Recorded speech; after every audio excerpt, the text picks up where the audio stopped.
You're listening to MinerTalk on demand exclusively on 600 ESPN El Paso. Stay up to date with MinerTalk by downloading the free 600 ESPN El Paso mobile app. The Jeep Celebration event is your chance to start a brand new adventure with great deals on our legendary Go Anywhere, Do Anything SUVs, like the Grand Cherokee 4xe, our most capable Grand Cherokee ever, the Jeep Wrangler 4xe, our most capable Wrangler ever, or the Jeep Compass, our most affordable SUV. Hurry in for an exceptional offer during the Jeep Celebration event and let the adventure of a lifetime begin. Jeep is a registered trademark of FCA US LLC. Hey El Paso, this is Michelle Smallman, and now it's your turn to sound off on the UTEP game. Miner Talk with Adrian and Sal is coming up next on 600 ESPN El Paso.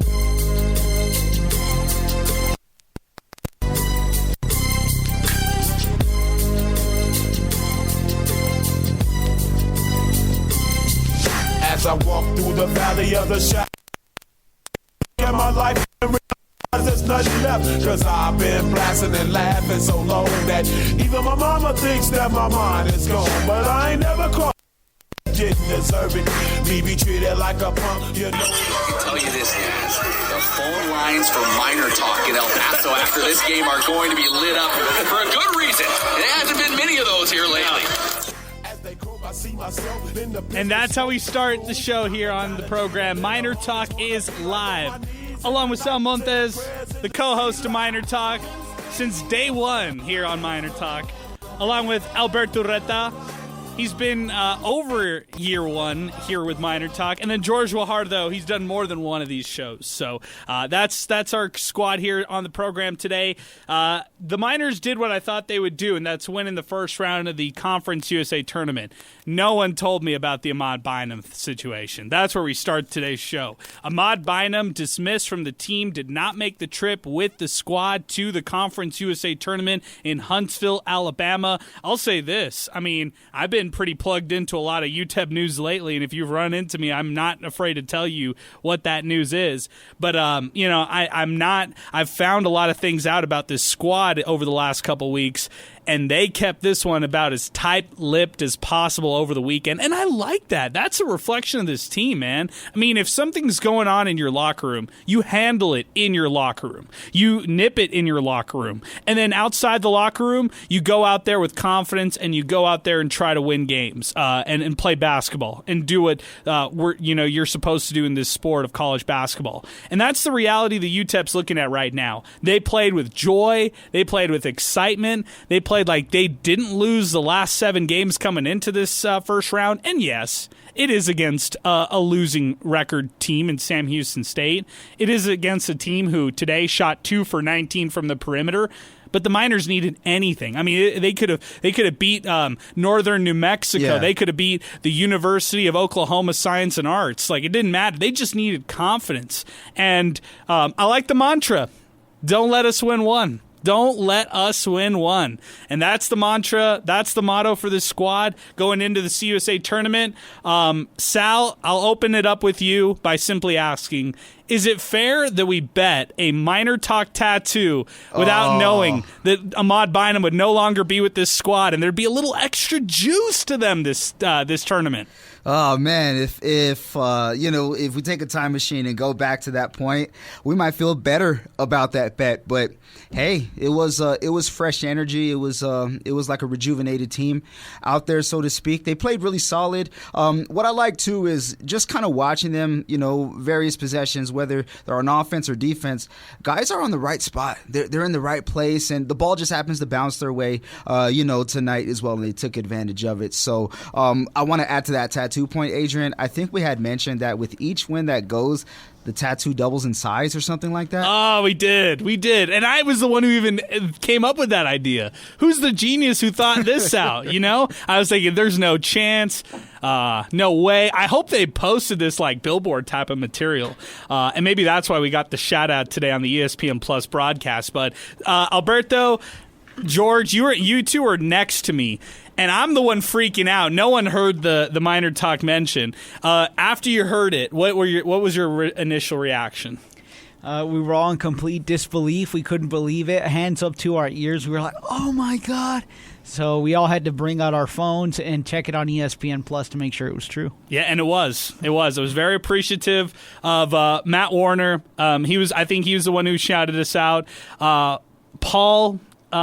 He was also on the broadcast as well. Shout out to ESPN Plus for giving us a little plug here on the program today. But George, Miners deserved it. It was a complete team effort. I mean, what can you say? They looked way more confident. They were playing with joy. Way more confident, Adrian, to your point, playing with joy, playing together, playing cohesive, playing decisively. Kevin Kalu, a double-double, 15 and 15 double-double. Who is this? Nikolai Jokic? You know who I'm looking at? Shaq? Is that Shaq? Right. I mean, playing with poise. Steve Escajeda, our boy Steve Escajeda, had a great stat over the last 2 losses between Sam Houston and La Tech. 10 to 26 assisted turnover numbers, right? This game was 16-9, almost 2-1 way. Right, way more indicative of the team that we've seen before the 7-game slide, right? So, I mean, just played with way more flow offensively, and they were almost able to drop 80. Yeah, and I'd say this. I know who the opponent is. For all the people out there who are going to say, don't get too excited. Yeah, I'm not.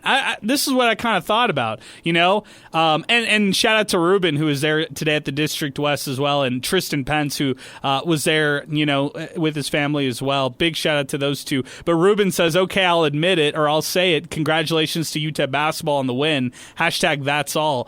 And you know what? It's not a game where you can get too excited. If you're UTEP, you turn around and you've got Liberty on deck tomorrow, and that Liberty squad, they've got Conference USA title aspirations to them right now as it stands. So for UTEP right here, you get excited for the next hour, and then for the rest of this evening, you're going back and watching film, and you're going and doing a deep dive on Liberty, and you're preparing for the Flames for tomorrow because it's a quick turnaround. It's a 4:30 tip-off tomorrow, and local time here, by the way, in El Paso, it's a 4:30 tip-off. We'll be back at the District West, 3233 North Mesa. Great atmosphere, great crowd, by the way. Big shout-out to everybody who joined us. But Zay, we got the shout-out. We made it, Zay.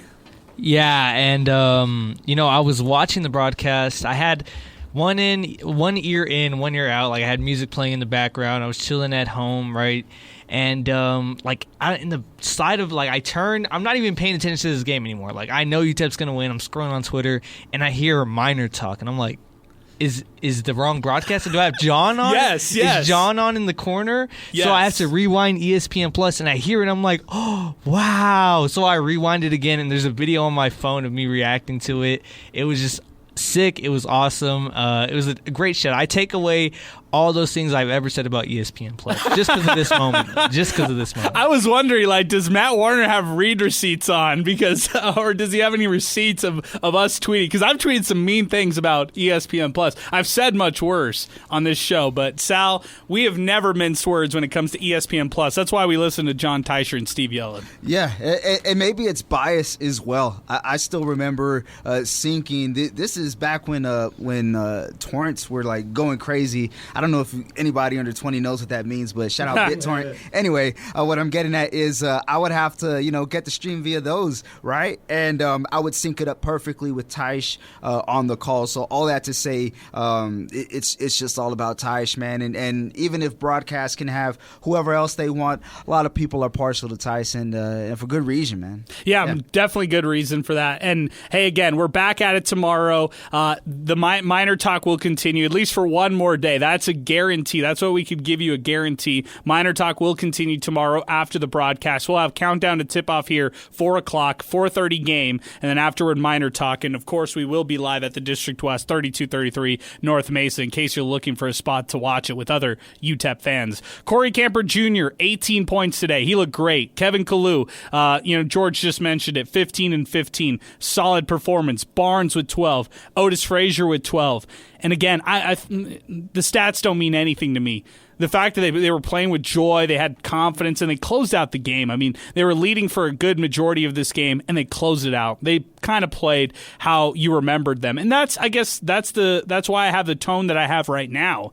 Is they kind of shook off everything they've done during this losing streak. And you know what? Everybody kept saying it on this show. Like, what's wrong? What's wrong with this team? What's wrong? Can you say one individual player makes a bit of a big difference in the locker room? Well, maybe. Ahmad Bynum did make the trip with this team. They had a clear head. They had Saturday and Sunday off. They weren't even doing anything basketball related. They didn't come home. They went straight from Ruston, Louisiana to Huntsville, Alabama. They didn't come to El Paso. They didn't make the trip back home. So they went immediately to the CUSA tournament and the championships. And now the Miners had a chance to play their first game. You saw it at the beginning, zero confidence. They were down early. They were down big. And then they kind of shot themselves into some confidence and stuff like that. So love what we saw today. And, I mean, for me, my biggest takeaway is the fact that this team played this way without Ahmad Bynum, who I would argue is still was their best shot maker, and now, look at how they play. It's pretty remarkable. Going to the phones we go. Noel is joining us first, 915-505-6009. We got full phone lines, and we'll react to all these calls afterwards. Noel is joining us first. Noel, good evening, man. What's going on? Good evening. Hello, gentlemen. How are you doing? Noel, give us your thoughts. Go ahead. We got plenty of callers behind you. Yeah. Can you hear me? Noel, go ahead. Give us your thoughts, man. Okay. That's it. That's the quick prediction. Okay. Hello. No, I'm giving you 30 more seconds. You got to give me something, man. The Miners are going to make the NCAA tournament. That's my prediction. Okay, well then I'll be getting my first tattoo of my life. So thank you, Noel. Appreciate your phone call. Thanks for weighing in. 915-505-6009. Let's try it again. Tom, set the tone right. Tom, give us your thoughts on this game. Okay, well, congratulations to the Miners. I listened to it on the radio, and it was classic listening to Teicher and Steve yelling, being that excited again. So they're obviously, in front of their eyes, they played a really, really good game. And I think they need to close out their season with this kind of momentum, and I think they can do so. Teicher brought up something really interesting at the end of when he was doing his stats review, and he said that, the Miners out-rebounded only 7 teams this season. Out of those 7 times they out-rebounded, how many wins do you think they got? Is it 6? Is the number 6? 7 for 7. Wow, that's a good stat right there. That's a good stat. Yeah. So I think that sheds a little light on kind of what the team has been missing. The steals make up for a lot of the lack of rebounding, but if they add the rebounding, then this team is really, really hard to beat. Defense, rebounding, inside scoring, get the other team in foul trouble. That's how we beat New Mexico State up in Las Cruces. And then, score from the foul line. And I think these guys can certainly beat Liberty again. They let that one go at home. That was just, that was unfortunate. I mean, Liberty really did outplay them in the last 10 minutes of that game. Badly. But it's time to get back at Liberty. I think they can do it. Okay, let's see what happens, man. Tom, we'll talk to you tomorrow either way. How about that? Let's make that a guarantee. Give us a call tomorrow either way. Go. Okay. We'll be talking about a win tomorrow. Okay, good stuff, Tom. Appreciate your phone call, man. Thank you for weighing in. 915-505-6009. Jacob is next up with us as we continue here on Miner Talk, presented by Jack in the Box. As we continue, 915-505-6009. Jacob, good evening. What's going on? Hi, Adrian. I just wanted to let you know I'm calling from Catalina Island. It's like an island outside of Los Angeles. Yeah? But I watched it here. Good stuff, Jacob. They came out with great energy, I felt like, but I was surprised about the whole Ahmad Bynum situation. I didn't know about that until today, but I felt like that just motivated them more, that they had to play, create their own shot, get some better looks. But, yeah, they came out great. Those are the shots, the three-point percentages. We need to make those shots more often. And it was really pretty to see because I felt like they had their spark back. I felt like they did too. They had their swagger. They were smiling, Jacob. They were smiling on their team. And you're way out at Santa Catalina Island, right outside of Long Beach. Big shout out to where you're at, and thank you for listening and giving us a call, my friend. But I was surprised that they were shooting with so much confidence. Jacob, I appreciate your phone call, man. Let's talk to you tomorrow. Give us a call either way. Let's see what happens tomorrow. And for the Miners, to Jacob's point, 48% from three-point range. 48%. They were 12 of 25, Zay. If I told you they would have hit that margin without Ahmad Bynum, what would you say? Yeah, I'd be surprised, first and foremost. But, I mean, look, at the end of the day, if my calculations are correct, like UTEP is 2-0 without Ahmad Bynum, right? So, and with them, they were 17 and 13. Say it for the people in the back. I'm not going to say, I don't know what happened behind the scenes, but he's off the team for a reason. And obviously that was affecting their play. If they went on the road and beat NMSU for the first time in 10 years in Las Cruces without him, and now you win a Conference USA tournament game. I mean, is that a coincidence? Maybe. But we'll find out, tomorrow, I guess, right? If it is a coincidence, then they'll probably lose. But if it's not, and he actually had some bearing on how they play, then UTEP could upset Liberty. Okay, I'm going to swing it right back to you with this one right here. Would UTEP have been on a 7-game losing streak if Ahmad Bynum was off the team after their road trip to New Mexico?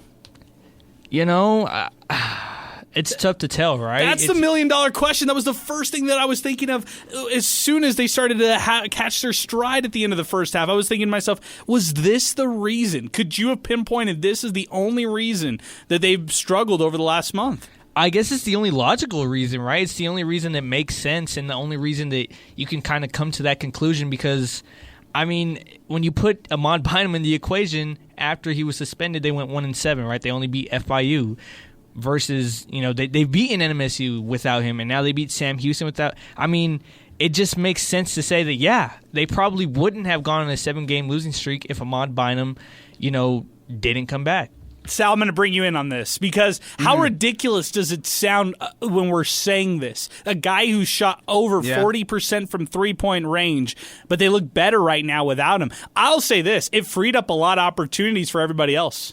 And I think on top of that, guys were able to cash in today as well. That's number one. They were able to hit those shots. But number two, just the fluidity of the team today, just the way that they looked, the way that they were out there in motion and complementing each other's movements. Like everything was in sync, and that could be said, for the way that they even looked against New Mexico State, as they mentioned in that win that they got over there at the Pan Am Center. Another game, people don't want to admit it, but Sam Houston, a current rival in Conference USA. So the two rivalry games, if you want to put it that way, he does his absence rather, may or may not lead to a win, but I think what's more telling is how are they playing without him. So let's just say tomorrow that they lose to Liberty. I mean, it's still likely UTEP could play their best and lose us to Liberty. Fair, very fair. But how do they go out? Exactly, right? Are they up big and then they blow the lead, or is it neck and neck and they're able to hit some tough shots and hang with them and just happen to fall to a team that statistically is a lot better than them. So that's what I'm looking forward to. How can they go out there and will they still be cohesive? It's a great point. Our telephone number, 915-505-6009. As we continue, Enrique is next up with us. Enrique, great to hear from you, my man. What's going on? Hey, great win. Great win. This was a completely different team. And I don't know the situation with Bynum, but it's crazy how a toxic environment in a locker room can really play a team. So that's the case. Like, these guys are playing like early season, and it was great to see. But I'll go on your tattoo thing. I tell you what, I'm littered with tattoos. If we make the tournament, I'll get a nice pickaxe with you. Oh, I'm not getting a pickaxe. We're getting Miner Talk on there. I'm getting something that says Miner Talk. On there too. Okay. All right, Enrique. You got to help us find a sponsor because that's the second side to this. Five gentlemen. I'm just roping Alberto into this, although he's never said that he's going to do this. I'm just roping him into this. Maybe Steve will do it as well. Sun City's got some good tattoo artists, and I've got a lot. There of you them go. there, so. Okay. All right, now now we're talking, Enrique. Now we're talking. What do you think, Sal? You know what? As far as the sponsor goes, there is someone out there who said that he was sponsored. Now, he said my name. I don't know about everybody else. I don't want to, fill up the pockets there. But this from Estevan at Este_Miner. I stand by what I said. If UTEP wins the Conference USA Tournament Championship, I will sponsor Salvador's tat. A ver si Salvador este huevos. Oh, man. That's good stuff. What, Adrian, if you get a tattoo, I'll pay for it. Oh, there it is. There it is. Right. So we've already got 2 taken care of. What we're going to do, Enrique, is we're going to make this happen if they make it all the way, which I still don't think. I still think that's a long shot. But, Enrique, I appreciate your phone call. Any prediction for tomorrow? W. All the way. W. Okay. Let's talk Miners. Okay, let's see it. Thank you, Enrique. I appreciate the phone call. Thank you for weighing in. I'm worried, guys. I never thought this would even come close. But I'm going to say this, Sal, just to talk, the positives of this. If you were to drink the UTEP Kool-Aid, here's what you would say. You'd say they just beat Sam Houston, who they kind of have their number. Okay. Up next is Liberty, who's a rival in a sense, and so to speak. UTEP fans can't stand Liberty. They win an emotional game back and forth against the Flames just like they did last year. Oh, by the way, who did they play last year, the first 2 games in the CUSA tournament? Sam Houston and Liberty, reverse order, okay? Then the next game could end up being against the Aggies, New Mexico State. The semifinal matchup could be against NMSU. If you're drinking the Kool-Aid, if you're subscribing to those things right there, that could be the road ahead for UTEP. What do you think, Sal? Oh, man. I mean, if things happen, it could play out that way. It's just, it's hard to go against Liberty, man. I always look at it, if a team is their best or playing their best and they're going up against a team who's, playing their best as well, who's going to come out on top? It's probably like the 2K way to go about things where you just simulate and the higher rating team wins. But I'm probably like 70-30 Liberty right now. Okay. I'd feel pretty close to that too. Yeah. So, and I had UTEP at a 0 because I didn't think they would be here. So fair. That's way more than what I thought before. Okay, Alberto. If they actually did this, if this was the path ahead, how crazy would that be? I don't even. It just Liberty and New Mexico State, and then an eventual tattoo. Adrian, just to think about it, I get really anxious about it. But I think that the opponent at hand and who you might have in the future, you can't worry about all that. Just worry about Liberty, and then in the eventuality that you beat them, you'll worry about New Mexico State. I've already thought about the end. I've already thought about the tattoo. All of it. Oh. I'm worried. Okay, a tattoo aside, George, just the matchups, when you look at that. What do you think about the Liberty matchup in particular? Because this is a team who UTEP beat on their home floor. They beat UTEP on UTEP's home floor. Now it's a neutral site. Yeah, neutral site, Adrian. But I mean, if UTEP can play this way, right? And again, I know it's Sam Houston, but if they can capture whatever they had today in a bottle and transfer it over to the next game, I think they have a shot to beat anybody. Sal and I were talking about that when we got into the station, that they have a shot if they can play like this. As far as the matchup goes, it's Talon Peter, right? He's dangerous. He's the CUSA Sixth Man of the Year, right? He's the guy that exploded at the Dawn this last game. But then you look at the numbers, and I think UTEP over the last 2 games has led most of the game, right? For the both games, total time, for sure that last game. So if it doesn't come down to those terrible 10 minutes, I mean, you know what? How does that game end up? Zay, we have people who are willing to sponsor tattoos on this program. Yeah, I mean, let's do it. I mean, am I the only one wanting this? Zay's the only one who's going to do it regardless if they win or not. Yeah, man. This is going to happen either way. I'll find a sponsor. I'll find shoot, man. If Otis Frazier hits a 3 next game, I'll do it, right? Any excuse to get it. But I mean, jokes aside, if they win, if they beat Liberty, then everybody can start to believe, right? Everybody has, the the green light, in my opinion, to start drinking all the Kool-Aid, because you just upset the number one team in the tournament. Last year, after you beat Sam Houston State, right, that's when everybody started to get hyped. You're one game away. And, of course, this time if you beat Liberty, you still have 2 more games to win. But, hey, win 1 game, win 2 games, and get to that semifinal, and then let's start talking. So we'll see. Yeah. I'm banging it on tomorrow. Roman is next up on the phone lines, 915-505-6009. Roman, good evening. What's going on? Hey, guys. How's it going? Doing well. What'd you think?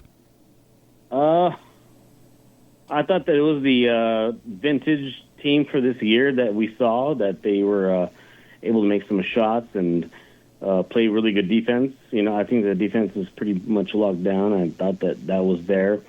They made more shots. Frazier finally, made some shots. Like, he's been cold the last 7 games.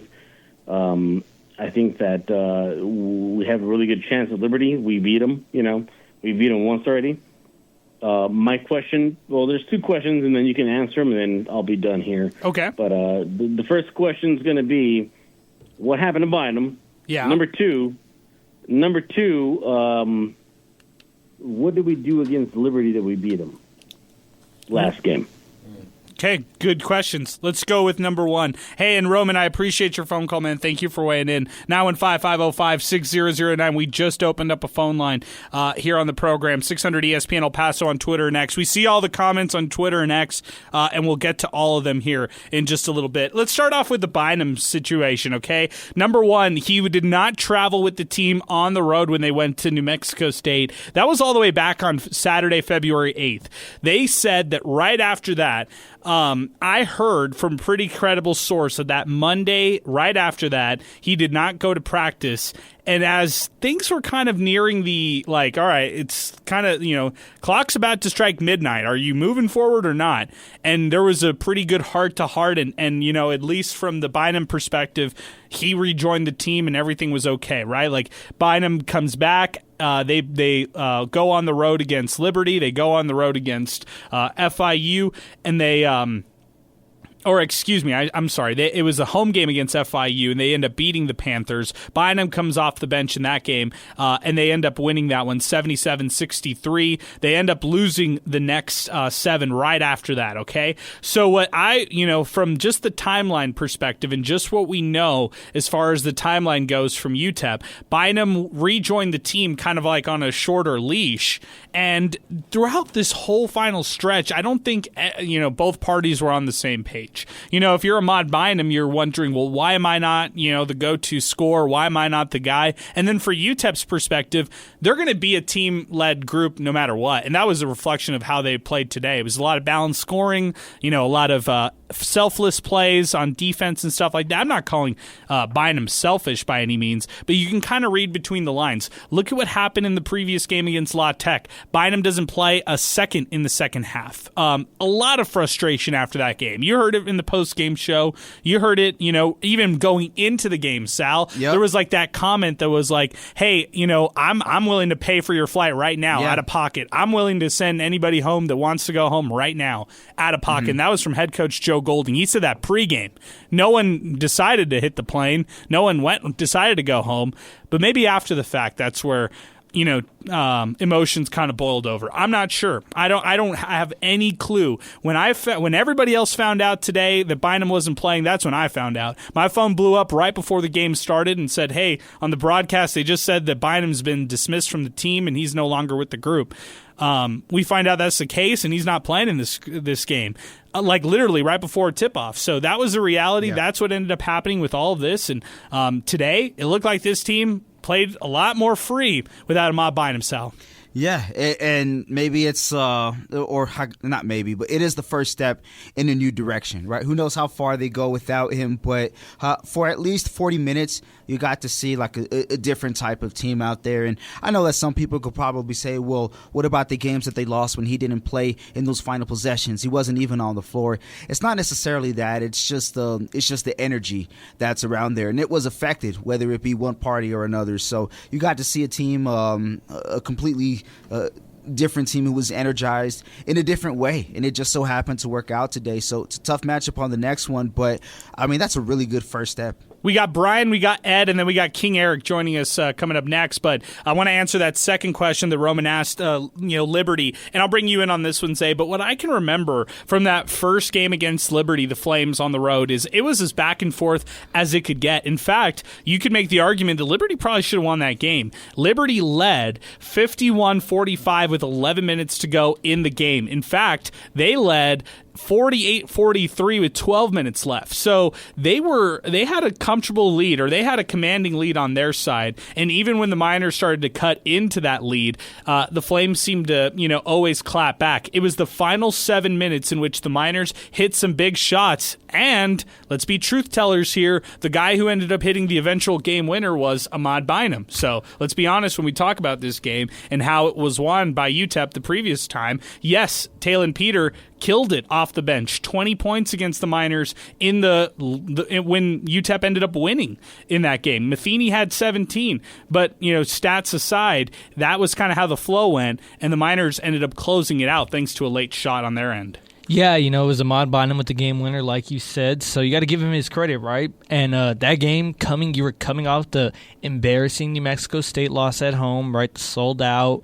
They kind of had their backs against the wall. Like they needed to win that game to keep everybody on board, and they did. And that was UTEP's third straight against Liberty. And Joe Golding said it. I mean, they play them a certain way, and they had found success. And I guess in that next game when Liberty came, to the Don Haskins Center, they made some sort of adjustment halftime that really stumped the Miners, right? I think that's pretty obvious. So we'll see how UTEP plays them. They always say that they like to kind of speed them up a little bit. They like to throw them off their game because Joe Golding said it before, that defensively and offensively, Liberty's a tough team to game plan against. So at the end of the day, you got to have some luck on your side if you're going to beat Liberty. And what I mean by luck is you got to hope that some of those open threes that you're bound to give up don't go in like they did last time they played the Flames. Well, maybe UTEP's, going on their side with bad luck from opponents shooting from the perimeter. Look at what Sam Houston shot today. 2 for 19 from beyond the arc. Ugh. I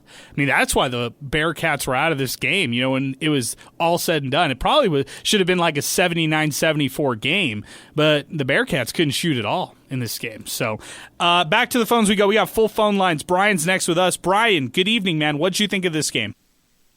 It was pretty good for the most part. We were able to hold down the Bearcats by a lot, especially their star player, Lamar Wilkerson. We did a really good job of containing them by making them 1 for 8 on the three-pointer and making it really hard for them to score in general.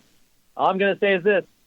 I better see that tattoo when we make it to the NCAA tournament, Adrian. Going real good on you, bro. Oh, man. Oh, Brian. I appreciate you, man. Thank you for weighing in, and thank you for being always consistent and calling in on the program. 915-505-6009. That's our telephone number. The Wilkerson point is a great one, George, because 22 points, 6 of 16, 1 for 8. I was welcoming every three-pointer he'd take because they were all bad looks. I felt like the Miners got hands in his face left and right. Except for that first one he made early on in the game, which was wide open. Yeah, the rest of them were tough. They were running him off the line. He shot 37.5% from the field, right? So nothing was really easy for him. 22 points, but early on in that game, it looked like he was going to have another huge game. The Miners were able to wrangle him up and make it difficult for him. He had a hard time. Alberto, at any point did you get worried, like with the Miners having a win or a lead for as long as they did going into the latter part of that game? Because it was Wilkerson, the previous game on Thursday, who kind of took over in the final couple minutes and sealed the game for Sam Houston at home. But this time around, I felt like the Miners had a lead, they maintained it, and I kept whispering to you guys or telling you guys, like, hey, this game will be decided, in the final couple minutes. Well, it wasn't really that. The Miners just put the clamps on and commanded that win. 26 minutes, the Miners had a lead in this game. Yeah, they commanded the lead for a majority of the game. I'll tell you when I was kind of a little bit worried at that 7-minute mark in that second half. It was 58-51. Yes, and I was like, "Oh, this is the run coming?" Yes, I was just really worried, but the Miners were able to put the doubts away, and that's what made me feel like, hey, this team, they're playing a lot different than they were during that losing streak. So yeah, you feel like they've turned the page. Okay, let's go back to the phones. Ed is next with us, 915-505-6009. Good evening, Ed. What'd you think? Hey, what's going on? Hey, long time no talk. Miner Eddie Mack. What's up? It's good to hear from you guys. It's good to hear from you. Hope all is well, man. Oh, all is well. I've got a lot of stuff going on, and I got a 14-year-old granddaughter who's a freshman in high school in softball, and nice. Spending a lot of time with her, and we're always at the batting cages, so that's what it takes. Hey, as it should be, man. Family's number one. I appreciate it, Eddie. Yeah, batting cages and squats. That's what we've been working on all summer. So there you go. There you go, man. Well, summer's translated here to the spring, and we're talking March Madness. It's March right here, Eddie Mack. What'd you think? I thought it was great, and I'm going to make a prediction about tomorrow's game. If the Miners can keep one of the best three-point shooting teams in the country at 8 three-pointers or less, they'll be in a good position to win the game.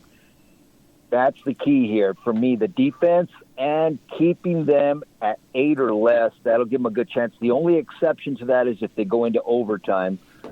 But you've got to have somebody in their face. You can't let them just have an open shot because they're going to kill you. They're a very methodical, and they have a lot of good three-point shooting guys on that team. So I just wanted to make that point. But if they can do that, we'll be in it. It should be interesting, man. I like your key on the perimeter defense. I feel like that will be the key, no doubt, going into Liberty. So do you have a win or a loss? What's your final prediction? What do you think, man? It's as simple as that. If we can keep them at 8 or less, we'll win. Okay. The formula is there. Thanks to Miner Eddie Mack. I appreciate it, Ed. Thank you for weighing in on the program. 915-505-6009. That's our telephone number if you'd like to weigh in. If you've been waiting to get in, we just freed up 2 phone lines. So 915-505-6009. That is our telephone number. Back to Twitter we go, and then we'll get to Eric. Tristan Pence. Miners played much better on defense, and the shot selection was very improved. Elijah Jones was quite the spark off the bench, limited second-half turnovers, and hit the free throws. Clearwater, Bynum must be a real pain in the butt. I'm glad the coaches are holding him accountable for whatever he kept doing. Seems like he won't play for UTEP again. Need high-character dudes. Leo_Miner fan, the juice is loose. The orange and blue juice. That's what he had to say. This is coming in from Big Cat at SHSU Ball Knower. Embarrassing performance, and then Mudge Madness said, held is crazy, we can't shoot at all of a sudden. Pick my axe 915. Sam Houston was one of the worst teams in the conference. Go beat Liberty, then we'll talk. It's not out of the realm of possibility because this is a weak conference. Liberty being the tallest midget means nothing. That's coming from Pick My Axe 915. Sidelines UTEP says that he's drinking the Kool-Aid, so he says, oh yeah, he's drinking the Kool-Aid. Leo_Miner fan, don't do this to me, Mr. Adrian. Still hard for me to believe that they can get to 4 games, but hell, it's fun when they play like this. The shots are falling tonight, but I'd happily eat crow if they did. Sad UTEP fan. Good thing they made a statement, proud of them, but still way out on this team. I feel like, if I had told myself on Saturday, hey, Adrian, UTEP did what you thought they would and beat Sam Houston, I think Saturday Adrian would tell me, dude, that's it. They're going to beat Sam Houston. How do you feel like how can you justify this team going out and beating Liberty, Sal, when you are a team who still lost 7 in a row and a team that finished 8th in the conference?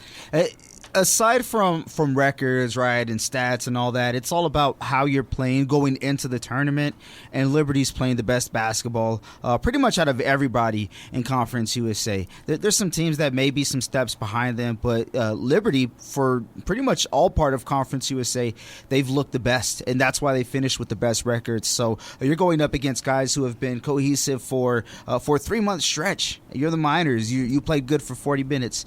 That's a very big difference. So, yeah, man. As Joe Chacon says, Zay all the way with a hashtag, I'll ask Zay, do you actually believe that they could beat Liberty? Yeah, easily. I think they could easily. Beat Liberty. Wait. Can we revisit Zay from last week? Zay from a week ago, and Zay from a week ago said he did not want to see Liberty. I mean, yeah, I didn't want to see Liberty or New Mexico State. I'd rather see Kennesaw or Jacksonville, but at the end of the day, I mean, we know this conference. Like, anything can happen, right? Yeah, maybe UTEP gets smacked by Liberty, or maybe they don't. Like, it's a coin flip to me. These teams, like, I don't want to be like mean to Liberty, but like, it's Liberty, right?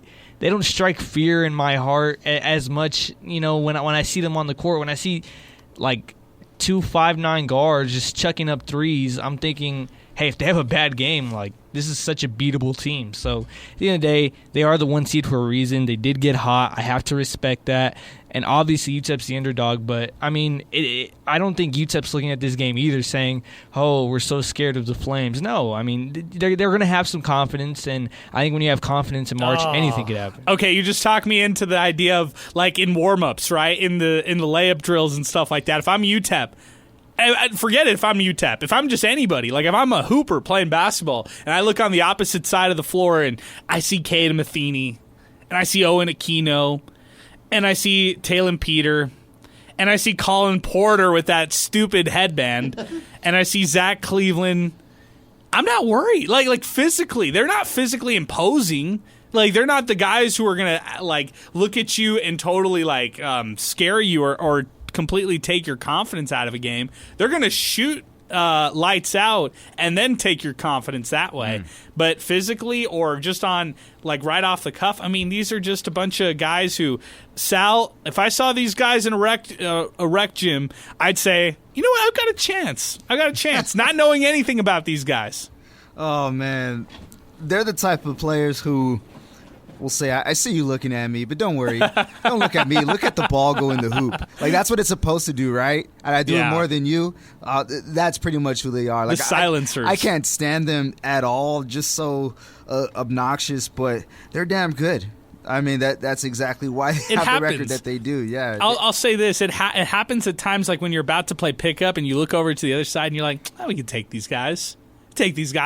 And then, little did you know that the 40-year-old on their team can hit lights out 3-pointers, and you had no clue. But you're right. Or the white guy on their team who looks like, you know, he just hangs. He looks like Toby Flenderson over here from The Office, but he's draining triples left and right, and he's doing these no-look passes. So without sweating too. It could go one of two ways. King Eric is next with us. 915-505-6009. UTEP defeats Sam Houston 79-65. You want to talk about it? Let's do it. 915-505-6009. King Eric, what's going on, man? Hey, Adrian, how you guys doing? Doing great, King Eric. What did you think of tonight's game? Hey, you know what's crazy? You guys are talking about Bynum and how he might be a cancer. You know, in that 7-game losing streak, you know, Bynum started damn near every game of that.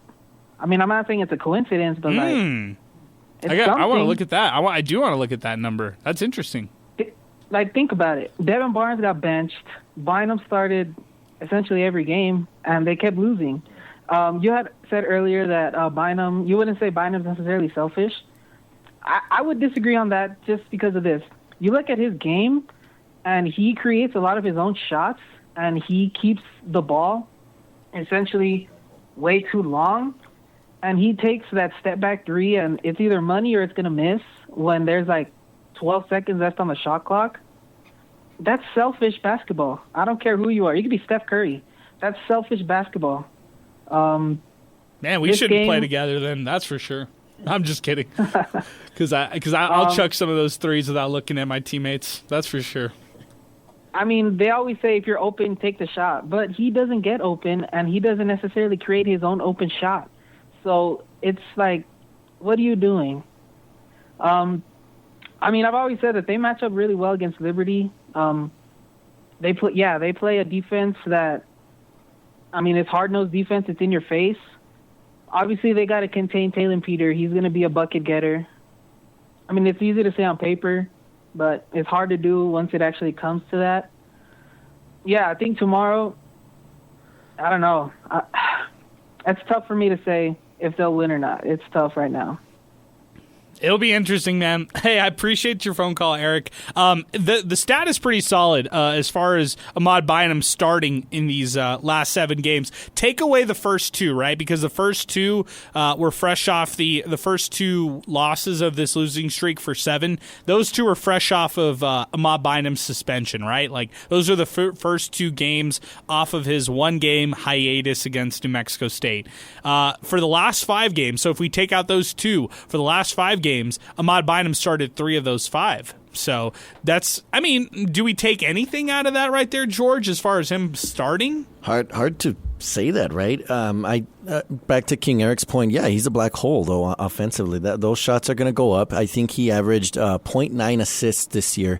His highest assist game was the very first game of the season against Sol Ross, where he had 3. So he's not distributing, not like Corey Camper or David Terrell.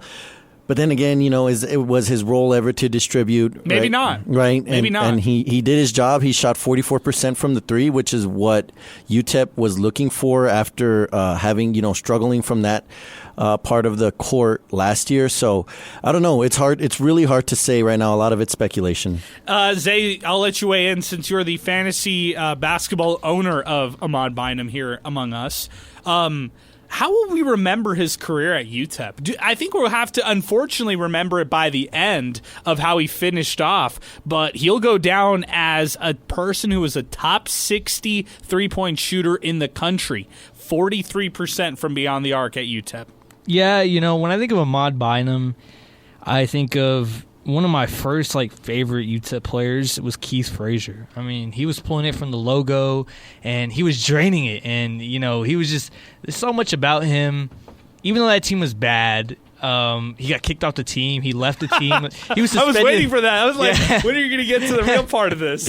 Yeah, sorry. But, he left the team, and he's just my first memory of a UTEP player that it just didn't work out. And there's been a couple since then, but their games are just so similar, and it's just sad to see that the way that this has kind of gone out, right? And I guess it's a wake-up call to UTEP fans that, hey, even though a guy can shoot lights out, he can do this, that, and the third, sometimes, what we don't see behind the scenes can really affect everybody else. And that 2019 team, whatever happened with Lathan and Hawkins and all those guys, it obviously affected them. And it's, once again, just another sad story. Mario McKinney, I could keep going, right? That's the sad part, but that's how it goes. I'll just remember Ahmad Bynum as one of those guys that I guess we'll never know. Yeah, I think you're going to get UTEP fans to remember a lot of different things right there. You threw a lot of different names out there, including the Keith Frazier name out there. By the way, Keith Frazier played 18 games right about until the end of the season for the Miners. Over those 18 games right there that Keith Frazier played for the Miners, he shot 33% from beyond the arc. He shot 53% from two-point attempts. He was a nice mid-range jump shooter. I really liked what he did there. And true shooting percentage, 52%. Effective field goal percentage, 50%. This guy was a shot maker all around the floor. Before UTEP, he was at North Texas. Before North Texas, he was at SMU. And so he had, bounced around a couple different places as well. Ahmad Bynum, we know last year he was at Trinity Valley Community College. The year before that, he was with DePaul. I should say the school before that, he was with DePaul. Let's go back to the phones now. Pinky is next with us. It is so great to hear from Pinky here on the program. 915-505-6009. Pinky, good evening, man. What's going on? I've always been doing the Dr. Fraser Crane. I've been listening. But I want to kind of congratulate the Miners for the win, and thanks to ESPN Plus for showing these games. I remember the days that we used to have to just stick to the radio and listen to the games on the radio, and Tysh and Steve do a great job like always. Now, my point to you is, everything that happened, how long are they going to have the tournament there in Huntsville? Oh, thank you. Great question. This was thank you for asking this one here, Pinky, because you always ask some good questions. But they initially, I don't know what the number or the dollar figure was. Huntsville, Alabama initially put a 2-year bid on the Conference USA tournament. And can I just repeat that really quick? Conference USA could not get any place in the country to host the CUSA tournament. By the way, before it was in Huntsville, Alabama, it was in Frisco, Texas at the beautiful Star. We all made fun of it then because it was the big steel curtain that divided 2 games that would go on at one point. Little did we know that the tournament would go so far away from El Paso, Texas, and you'd have to jump on at least 2 flights to get to Huntsville, Alabama, or do something crazy like Colin Deaver did and drive overnight to go watch this team if you really wanted to in Huntsville, Alabama. But all of those things are ridiculous. All those things are insane, and it's because they're playing in Huntsville, Alabama, Pinky. And to answer your question, there has been no indication that this tournament will continue in Huntsville, Alabama. It might be a 2 and done, 2 years and done. And you know what I have to say to that, Pinky? Sayonara, Huntsville, Alabama. On to Las Vegas for the Mountain West tournament. That's what I have to say.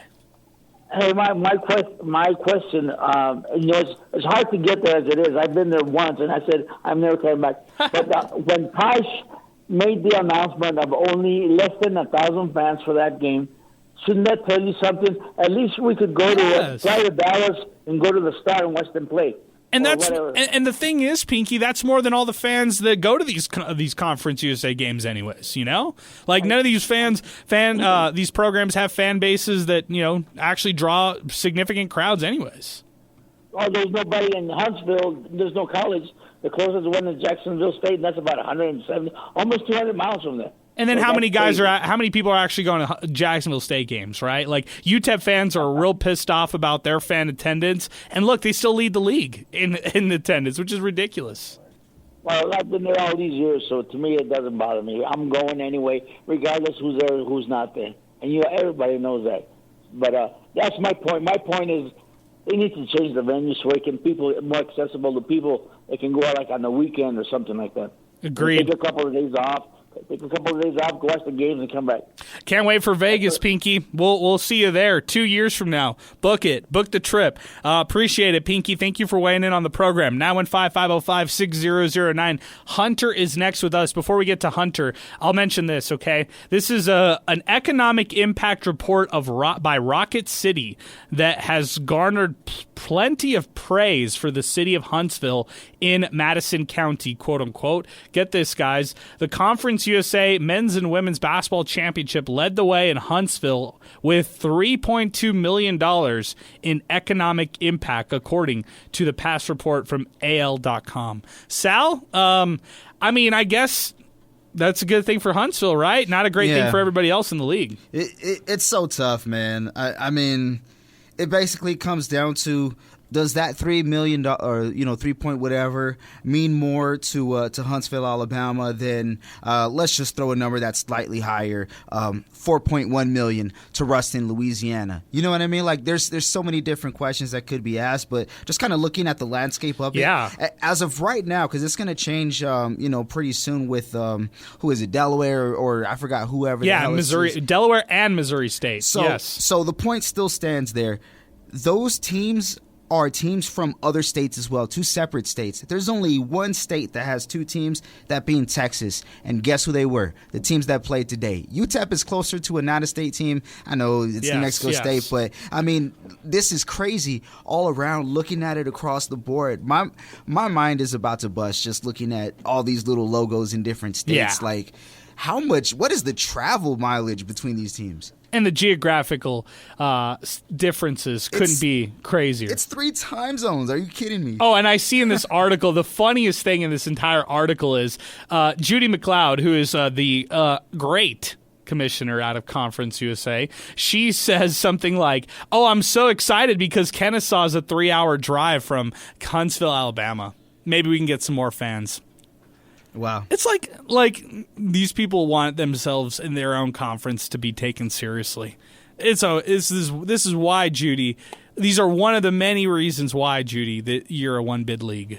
I'm sorry. There you go. 915-505-6009. Let's pause 10 seconds for station identification. You're listening to Miner Talk, brought to you by Jack in the Box. More calls coming up next on 600 ESPN El Paso. Streaming worldwide through the 600 ESPN El Paso mobile app. 600 ESPN El Paso is KROD El Paso, a Town Square media station. Hunter is next up with us on Miner Talk. We'll get to our hot hand of the game later on, presented by Wind Supply El Paso. Hunter, good evening, man. What's going on? Not much, man. I didn't get to watch. I listened to the whole game driving back from Austin. But you guys are pretty funny, man. We are pretty funny. And I'll say this. Yeah. Can I just tell you, I did not drink the Kool-Aid. We are pretty funny, but we did not. I am not drinking the Kool-Aid, just so you know. Well, no, I get it, man, because nobody knows what's going to happen. This is the only thing that's been consistent about this team is their inconsistency. Who knows who shows up tomorrow? I don't think Liberty blows them out, though, because of the rivalry. Weren't they the team that the assistant coach got in a shouting match with? Yes. With Coach Roberts on UTEP side. Yeah, this is a matchup I want to see. Like, of anybody, this is the team that least worries me because they're better than UTEP. UTEP is not supposed to beat them, and that tends to be who UTEP beats. UTEP is disappointed when we're expecting them to win. They've done that all year. So there's no pressure. They can just go and take it to them because they're a hated rival. And I know it's a recent rivalry, but I can't think of it. I hate them more than NMSU. I hate the look on that guy's face every time he hits a shot. I hate the look on some of their coaches. This is a game that this is the first one I want to see. What's the problem with it? But you guys are funny talking about looking over, and they don't look like basketball players, man. You guys never watched White Men Can't Jump? Come on. Yes. That looks like me, though. It's like if I stack up next to these guys and I'm looking like a guy who can hang with these guys, then I shouldn't be on the floor, or like those guys shouldn't be on the floor. So I'm looking inward right here, Hunter. But I'll tell you this, man. The team is just as flawed as they've been. The parts that I got worried were when it was still a single-digit game and these guys are giving 3 or 4 possessions because they still don't care to rebound the ball. They don't have the aggressiveness and that killer instinct to finish this game out and rebound the ball, and they end up getting them 3 possessions and then a foul because they fouled every time down the court. They're still just as flawed. They finally played where they should be playing and beat a team that they should beat. So a win is a win, and we should always be happy for it, advancing. I honestly thought they were going to lose by double digits, and this disaster of a season would be over, and we'd be left picking up the pieces, right? So this is good. I like your all's little tattoo bets, but I'll tell you this, man. There is no chance that they win this Conference USA tournament. No chance. And I'm so definite on that. If they do it, I will pay for yours and Sal's trip, and the 3 of us are going to go to the NCAA tournament game. Oh, my gosh. No offense to anybody else, but you all are the OGs over there, so I'm willing to do that. And if they make it to the NCAA, I'm paying, and we're going. I'll tell you that. Oh, my goodness. All these bets. We need to take all these bets off. Can we start with the football bets? What happens if they win more than 4 games next year? Hell will freeze over. Oh man, do you have an actual prediction for tomorrow, or you're just dumbfounded and not really sure where this is going because it's as inconsistent as it could be? Man, after that last home game, I say we get a win. They need revenge. It's about time that something goes their way, and the revenge is sweet. He who laughs loudest. Let's get the last laugh against these idiots. Oh, man, I love it. Hunter, I appreciate your phone call, man. Thank you for weighing in. Thank you for the Southwest points there for, what do you think, Sal? Des Moines, Iowa, Salt Lake City, Utah, Buffalo, New York? I'm all in. Let's do it. Because, right? They're going to the Mountain West in a couple of years. If it's over there, it's close in the region. Hey, Delaware's coming soon. Why not go to Buffalo, New York? It's a lot closer to there than it is from here. We could landscape, next year's last game on the road for football. I like it. 915-505-6009. Oh man, this show's been fun today. 600 ESPN El Paso on Twitter, next 600 ESPNElPaso.com. I figured today would be a passionate show either way. They win, it's everybody getting a little too excited and all that kind of stuff. The reason why I feel like my tone is a little different is because the team looks different. I mean, they were without Bynum, and it felt like they had some confidence. They were playing with a little bit more swagger. You know, the guy I'm going to highlight the most, though, Zay, is Corey Camper Jr. Early on, when they were going through a bit of a slump, I thought Camper pulled them out of the mud and hit some early shots that gave this team confidence. And he was smiling, but the best play that I've seen all year long defensively was by Corey Camper Jr. on a chase down swat out of bounds. It was called a foul. They ended up calling like a shooting foul. But I saw the speed that Corey Camper had on that chase down, steal or swat or whatever you want to call out of bounds. And I just thought that's the urgency, that's the energy that you got to play with in order to try to make a run like this in the CUSA tournament. Yeah, everybody, kind of calls Otis Frazier, he's the X factor. He needs to be on for UTEP to win. He's the guy. But I think the key to a UTEP win tomorrow, any game in the, it doesn't matter when, where, how. Corey Camper is usually the X factor. He plays 40 minutes. He's back to where he should have been, prior to his injury. He dropped 18 points. He's UTEP's best on-ball defender, in my opinion.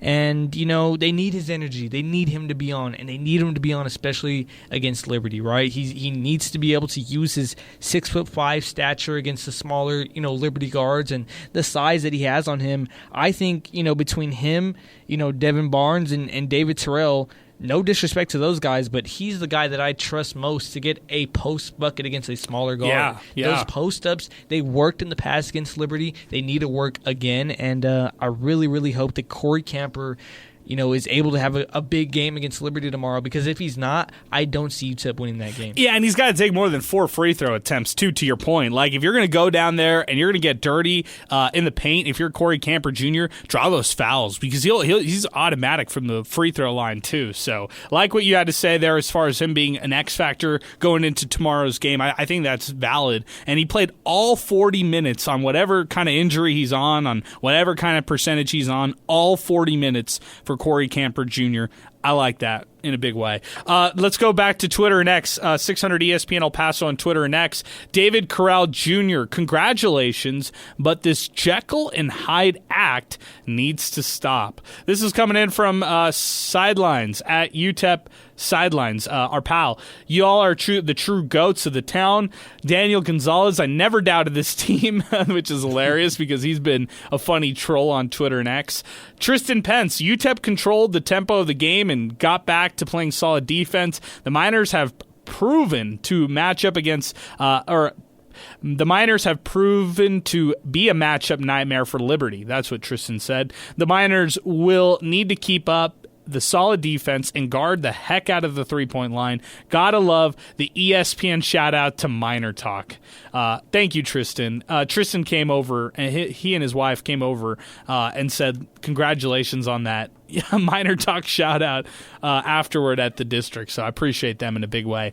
This is from the Miner Pickaxe podcast. After the MinerTalk, check out our episode later covering reactions and the Liberty preview. We go as Corey Camper goes. We said this months ago.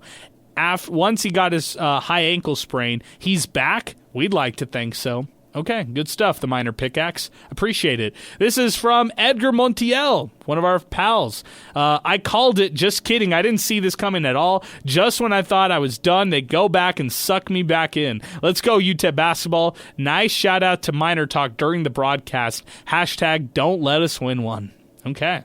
This is from Enrique. This is what the team needed. This is a glimpse of the Miners early in the seasons, hungry and playing like a team. Give me Liberty. This team can do it. # don't give us one. # blood sock Miners. # MinerTalk.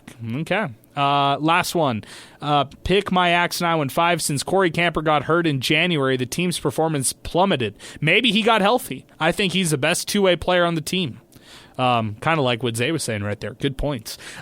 Hey, Sal, who's on 3? Who's with us on 3 right now? I lost it. I lost it on my side. No I got worries. You. Let's see. That one is going to be... Oh, dang. Hold on one sec. Let me see. I thought I said... No worries. What we'll do is we'll go to Jason Craig first here as we continue. 915-505-6009. Our pal, Jason. What's up, man? Great to hear from you. What's going on, guys? How we doing today on this Victory Tuesday? Huh? Hello? Okay, Jason, I don't know if you heard, there's a couple things I got to catch you up with. Number one, they shouted us out on the ESPN Plus broadcast, okay? They shouted us out. Number two, we made a tattoo bet. If UTEP wins all these games and goes to the NCAA tournament, we need to get tattoos that say MinerTalk. Wow, okay. So I just caught you up. I caught you up to the last hour and change. So how's it going with you, man? Yeah, I didn't hear, I couldn't watch all of the game. I was doing a whole bunch of things, but I did listen to it on the road. I got home and watched like the last 5 minutes, and as it sounded like, at the end of the first half, it was really close, and then in the beginning, it seemed like it was going to, get taken away. But then they just they came through and got the job done. That's the whole point: is get the job done, do the best that you can to get the job done. Focus on it. Don't get too distracted over mistakes, the fouls. Don't worry about that. Just focus on getting the job done. Don't let us win one. That's important. That's a very big statement. Don't let us win one, because you win one, then you got to win another one. And don't let us win one either. You know what I'm saying? Tomorrow we're going in to go play Liberty. Man, that one's going to be tough, but don't let us win it.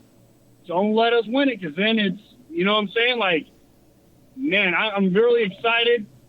I'm not saying it's a definite, because it definitely is not.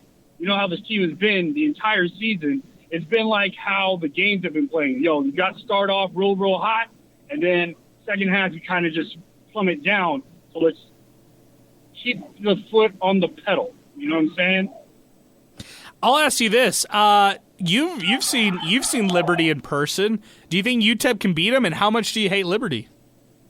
I hate Liberty with everything I got. I really do. I really do.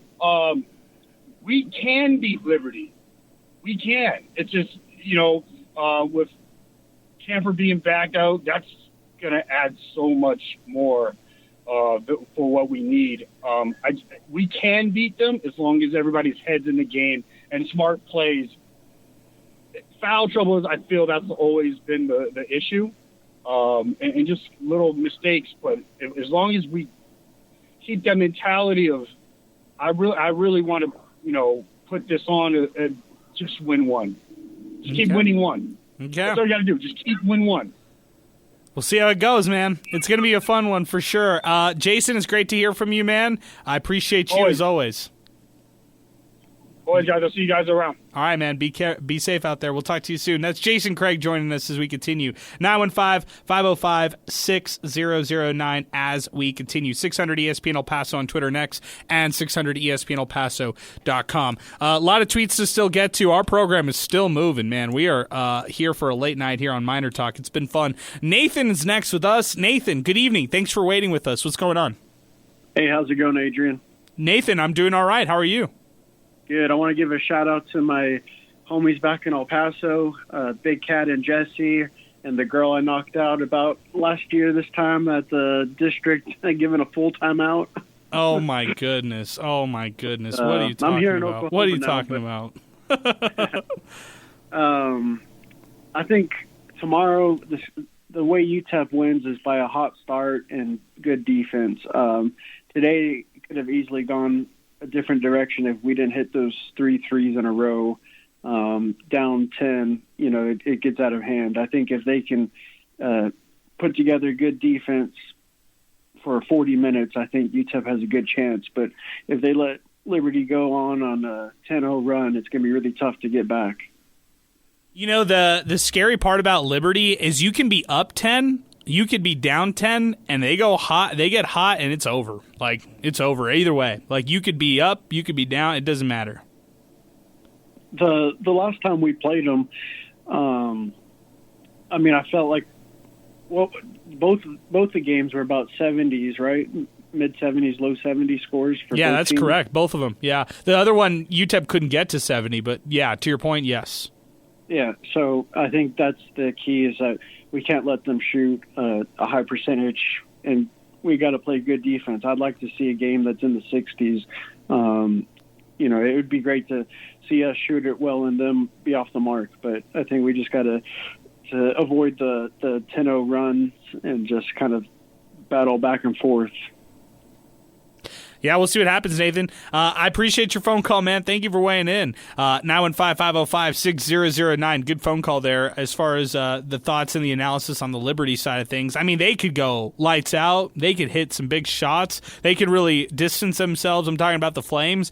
Or if the Miners have a lead, they could come back in an instant. That's the kind of squad Liberty is. That's why I was looking at both games, like how fluctuating how the scores fluctuated on both sides. Kind of scary to see, Miners holding on to a big lead when the Miners ended up losing in that game. That was a home game. And then on the flip side, Miners trailed in that game. They won at various points. In fact, they had a point late, like I was talking about, where they were down big, and Zay didn't really matter. Miners were able to come back and win thanks to some late shots, but maybe the number is 70. Maybe you have to get to 70 if you're UTEP. Offensively, you have to find a way to score to get to 70. And then on the flip side, you have to try to hold Liberty to score fewer than 70. I don't know if that makes any sense, if 70 is the number to kind of look at for tomorrow. Yeah, I get what you're saying. 70, that's kind of the golden number, and I think it'll come down to this, whether UTEP can close out down the stretch. I think it'll be a close game no matter what.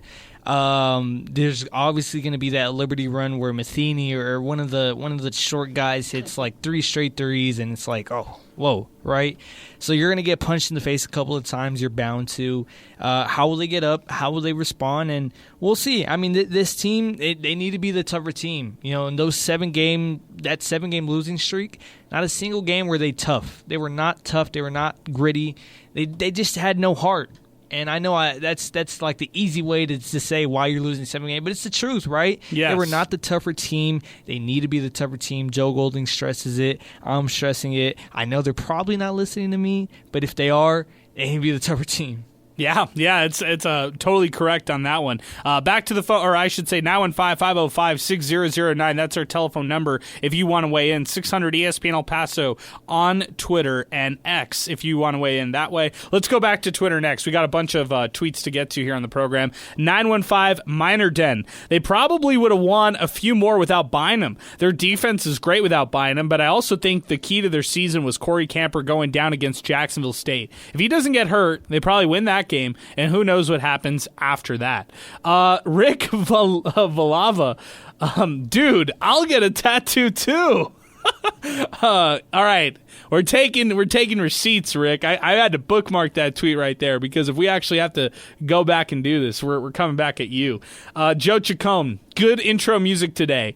Now go with "You're the Best" by Joe Bean Esposito for the next 3 wins and give this tourney a Cobra Kai feel. Hashtag, yep, I'm old. Hashtag, but old enough to remember 92. Hashtag, future Miner Inc. crew members. Hashtag, George is beating his chest today. Hashtag, Sal's my pal. Hashtag, Zay all the way. No Alberto Chuco. Sorry, Alberto. No Alberto Chuco. I'm a little bummed. I'm a little bummed too.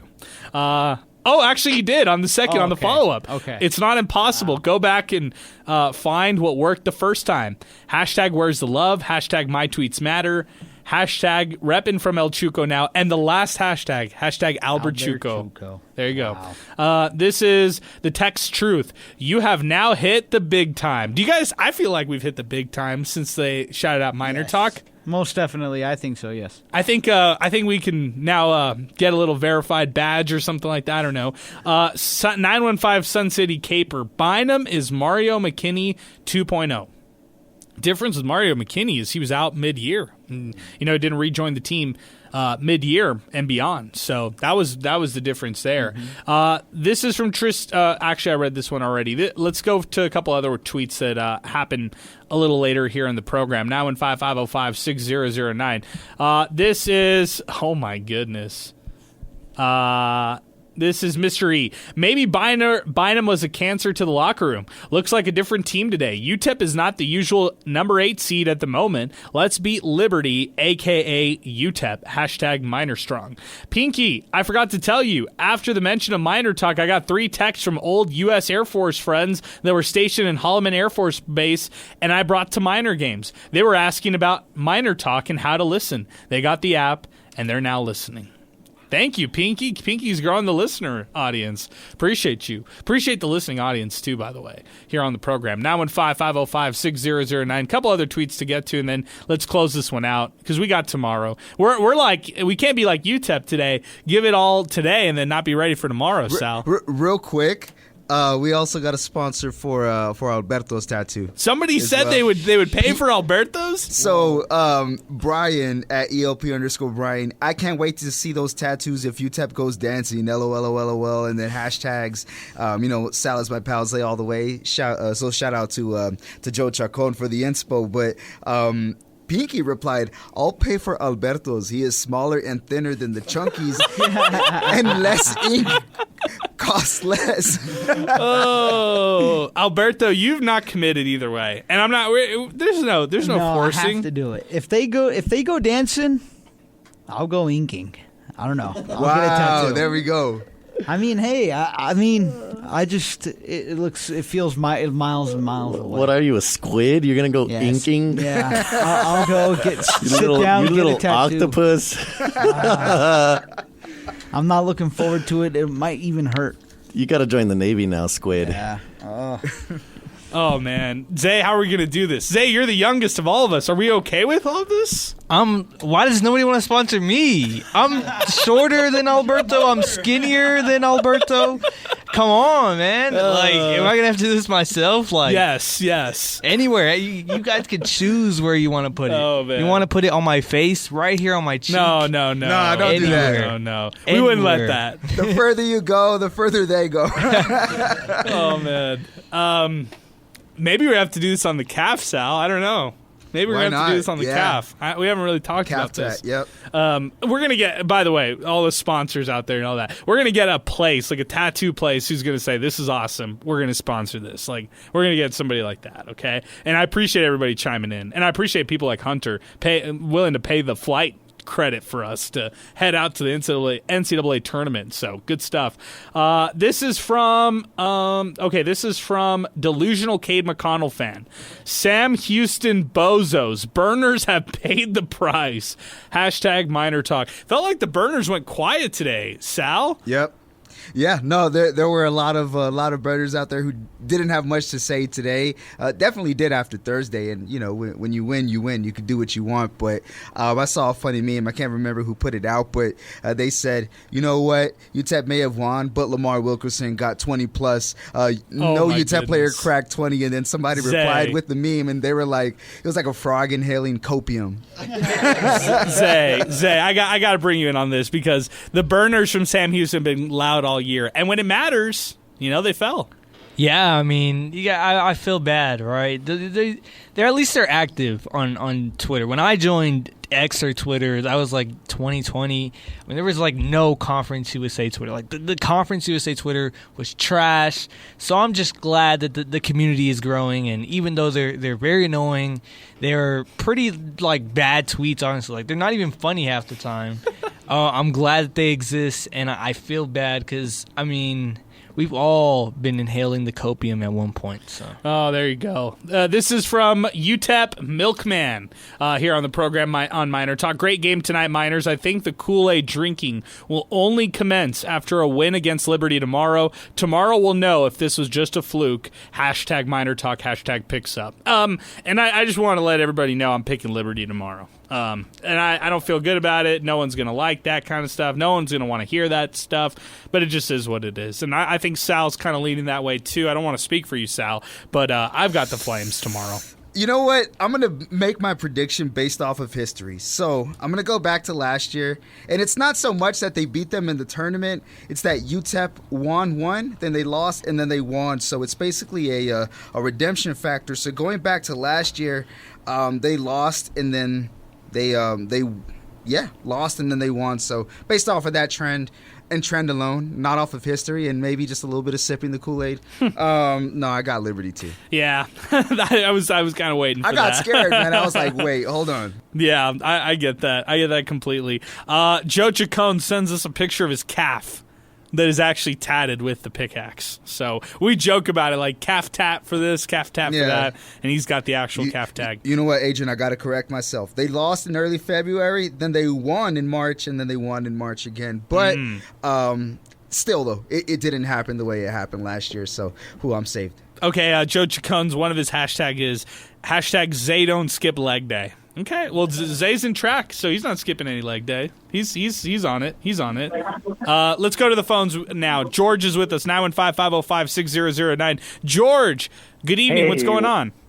Hey, what's up, Adrian? I'm here in San Antonio enjoying you guys, listening to you guys. I was back and forth on the radio and in the car and taking the wife shopping because she's here with her aunt and everything. So either way, watching the game, and one of the things that stood out to me that's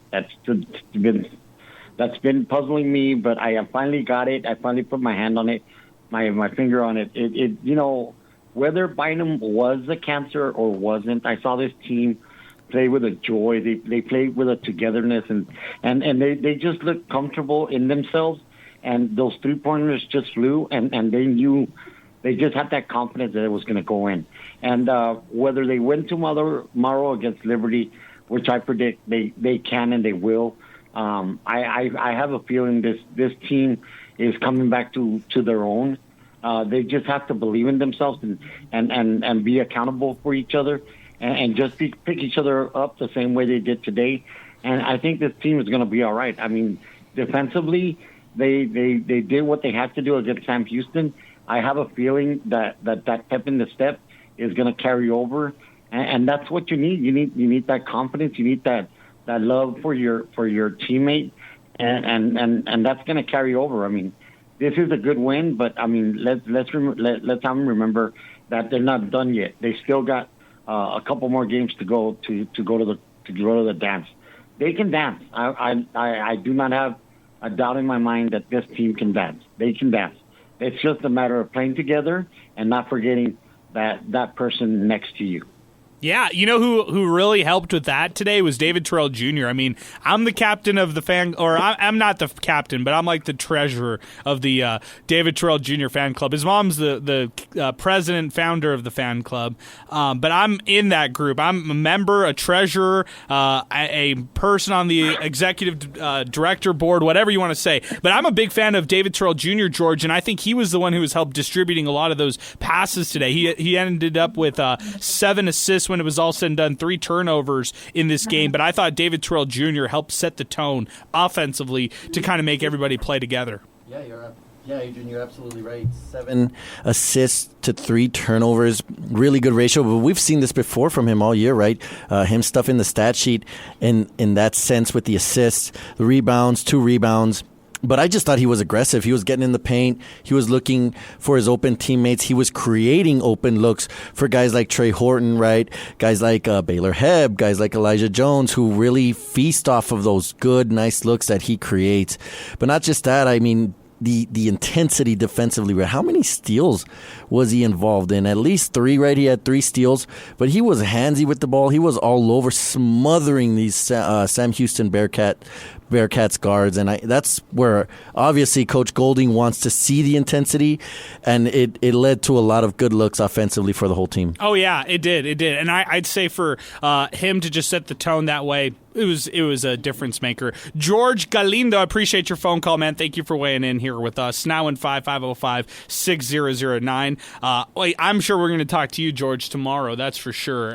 Here on the program after whatever ends up happening. 600 ESPN El Paso on Twitter next, by the way, and then 600 ESPNElPaso.com. Guys, we're winding it down. I think we got to start putting a bow on this one right here and continue here. 600 ESPN El Paso on Twitter next, and 600 ESPNElPaso.com. Guys, I think we're going to wind this one up. I appreciate everybody chiming in, listening into the program, and visiting with us at the District. We had a great crowd today at the District West. I recommend if you want to go tomorrow, it's a 4:30 tip-off. Show up, get your table, bring your friends. It'll be a lot of fun. Come hungry. Tomorrow at the District West, they do the special. I think it's the $8 cheeseburger basket with fries, and then they also do the rolled taco special on Wednesdays as well. So if you're looking for a spot to eat, to watch the games, $8 burgers with fries, $4 rolled tacos. I had those today. The rolled tacos, they were fantastic. They've got happy hour specials until 6 o'clock. That will be $2.75 domestics, $3.75 Wells, $4 Crown, $4 Hornitos, and that is all at the District Pub and Kitchen West. 3233 North Mesa. They'll be showing the game tomorrow. UTEP Liberty, 4:30 tip-off, and we'll have the countdown to tip-off show, by the way, at 4 o'clock. A late tweet coming in. This is from King Eric.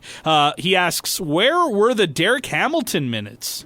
Well, I'll tell you this, my friend. They're going to split the two between Elijah Jones and Derek Hamilton. This is the first Derek Hamilton mention we got. Sal, no minutes today for Derek Hamilton off the bench, but we talked about it on Saturday. We shouldn't sound surprised. We talked about them shortening the lineup. The rotation they went with was taking Ahmad Bynum out of the mix. One of us had it. One of us had it right.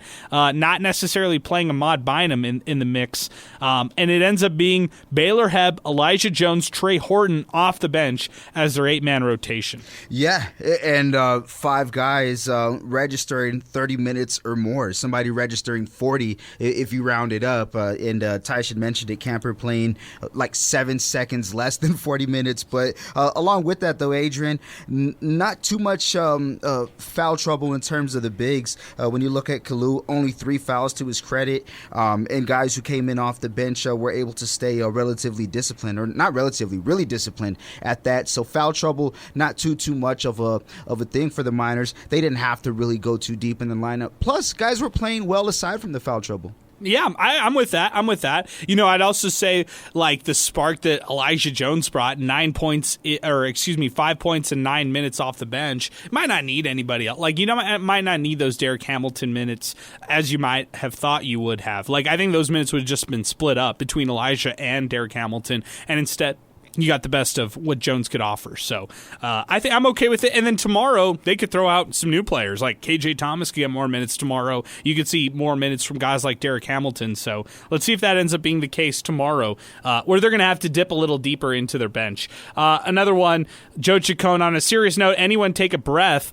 Every time Frazier gets the ball. During the losing streak, he was so off. Threes that never fell and poor ball handling that included bad passing. Need the senior to put it together and be the leader that we know he can be. # Si se puede. Yeah, he was playing a little, I don't know, out of desperation, a little tight, whatever you want to say, during that 7-game losing streak. And today, finishes 33 minutes, 4 of 8 from the floor, 12 points, 4 rebounds, and 5 assists. I mean, he filled the stat sheet. He did have 4 fouls in this one. Didn't play his best, but he definitely played better than he did in the 7-game losing streak right there for Otis Frazier III. So there you go right there. Guys, hot hand of the game. I'm going Corey Camper Jr. Anybody have an issue with that? Because I think you could say 15 and 15 for Kalu. You could go at the 12 points from Frazier or 12 points from Barnes.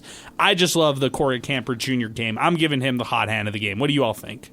Anybody? Yeah, absolutely. I totally agree. 5 for 11, 4 for 6 from 3. He had 3 straight threes at one point that helped build up that Miner lead. But defensively, right? I mean, they couldn't shake him. Wilkerson couldn't shake him. Boykin couldn't shake him, and he's just a force out there. It's so nice to have him and David Terrell Jr. playing at a high level against the guards. Wow, NBA Samboy at Samville936 is listening, said appreciate the shout-out for the Burners. Appreciate you listening, NBA Samboy. I appreciate you in a big way. Corey Camper Jr., our hot hand of the game. This is brought to you by Win Supply El Paso. Stay on schedule this season with Win Supply El Paso. Check them out online, winsupplyelpaso.com. They are your spot to check out different dealers in town. Check out their champion dealers, their master cool dealers on their website. Click the Find a Dealer tab and check out more. It's winsupplyelpaso.com and the Find a Dealer tab for champion dealers, master cool dealers, or even Convair dealers at winsupplyelpaso.com. Our sponsor here of the hot hand of the game. Special shout out to Jack in the Box. They bring us Miner Talk each and every edition of Miner Talk. They're open 24/7, 365 here in El Paso and Las Cruces. You can check out Jack in the Box before and after every game, your perfect spot to eat before and after every game. Roundtable, guys, I've got the loss. Liberty tomorrow. Season closes tomorrow. And, all right, anybody want to pick UTEP? Anybody want to go on a limb and pick the Miners? Because Sal and yours truly, we've been doing this for 1 or 2 years, or 5, and I would say that I'm going Liberty. I think it's a tight, emotional game. I got the Flames pulling this one out in the end, and I think Sal's in the same boat. Anybody want to pick UTEP? Anybody here? No. Nope. I want to say one thing. So I still have Liberty, but it's not far-fetched. If Kevin Kalu goes out there, drops another double-double, is efficient, even if the Miners lose, all-conference tournament worthy. I'll go that far. 2 double-doubles? Is that enough? He got snubbed of all conference. He wasn't on anything. Not on all mention, not on the all defense, not on any of the first 3 teams, and he's been playing his best basketball out of the last, 3 weeks? Yeah, rightfully so, because the sample size is not large enough. Just wasn't consistent enough all conference play. But these last couple weeks, I mean, despite the losses, he's been able to put together some amazing games. Just imagine that. What was that game against? Was it Middle or Western Kentucky where he went absolutely off? I think it was Middle where they wound up losing in overtime. An insane game. I mean, a game like that is not out of the realm, guys. It really isn't. Look how good Middle Tennessee is. Okay. We'll see. All right, Zay, I'm going to give you a scenario because I think you're close to picking UTEP. Okay. Oh, I'm picking UTEP now. Oh, whoa! I think if one of you guys picked UTEP, I probably would have gone Liberty, but I'm not going to let the sweep happen. It's minor talk for a reason. Like, I'm not going to let the sweep happen. I got UTEP. So give me the scenario, but I think you know my answer already. I'm going to give you, all right, I know your answer. Scenario is David Terrell Jr. around the 10:33-minute mark of the game tomorrow has 12 points, and he's starting to, and he just hit 2 back-to-back, and he's starting to do that thing where he's got like all the confidence, and he's got more assists than he does turnovers. How does this game close out? Because I think tomorrow could be the day where the keys are given to David Terrell Jr. Like, they fully give him the keys, and the car, he didn't realize this, but the car was a Porsche. And so he's going to be, he has a lot of horsepower when he gets on the road for the first time. Look, I'm going back to this Western Kentucky game. UTEP is getting blown out at home, and the only player that's actually trying towards the end of the first half, it's like 40-18. It was like 40-18, no joke. And David Terrell hit back-to-back buckets, and UTEP ended up losing this game, but they did make a bit of a comeback, and I feel like the whole time the only player that was locked in on the floor was David Terrell, and the only player that I wholeheartedly would trust giving the keys to is always going to be David Terrell. So if that's the case, I have UTEP, winning, but I don't know. It is going to be an emotional game. Both teams are going to want it, and I just, if this goes down to the final bucket, right, I don't know who they're going to give the ball to. I'd assume Corey Camper Jr. gets that final shot, but who knows? Man, it's 2019, or no, not even. It's 2021, 2022 season all over again, right? Year 1 of Golding. Where just not as fun. Just not with that star-studded team. Just not with Sule Boom or Jamal Bienemy or Keontae Kennedy or Verhoeven. So, yeah, you're exactly right. Tournament talk is always fun. March is here, guys. The madness is live, and that'll do it for us here on the program today, guys. I think this is a good way to wrap things up. Roundtable, we got 4 of us: Alberto, George, Sal, myself. We're all picking Liberty, and then Zay, he's the lone one. UTEP Zay, I should say. He is the lone one who is picking Liberty tomorrow. So we'll see what happens. We've got it for you. District West, 3233 North Mesa. Join us for the watch party if you want to hang out with us. We got stickers. We've got giveaways. Come out, join us, hang out with us, watch the game, enjoy the great $8 cheeseburger with fries or the $4 roll of tacos, all at the District West, along with happy hour till 6, 4:30 tip-off tomorrow. For Sal Montes, for George Guajardo, for Alberto Reta, for Zay Galindo, I'm Adrian Broadus. We are signing off tonight. We'll be back in action tomorrow for another edition of Miner Talk, brought to you by Jack in the Box here on 600 ESPN El Paso. Parents, how do you set your child up for success? You start with Success Academy, a school that's been doing it for nearly 2 decades. At Success Academy, our kids consistently rank in the top 3% in New York State for math and reading, and 100% of our graduating seniors have gone on to 4-year colleges. From day one, your child is immersed in a culture of excellence in academics, arts, and athletics. They'll learn skills and habits to thrive in and out of school. How do you set your child up for success? Join Success Academy, a community that's invested in their success from their first day of school until they leave for college. So when your child graduates, they'll have the confidence and passion for learning that will lead to success in college and in life. How do you set your child up for success? You apply to Success Academy. Applications are open now for grades K through 6 for fall 2025 at applytosa.org. That's applytosa.org. Don't wait. Apply today at applytosa.org.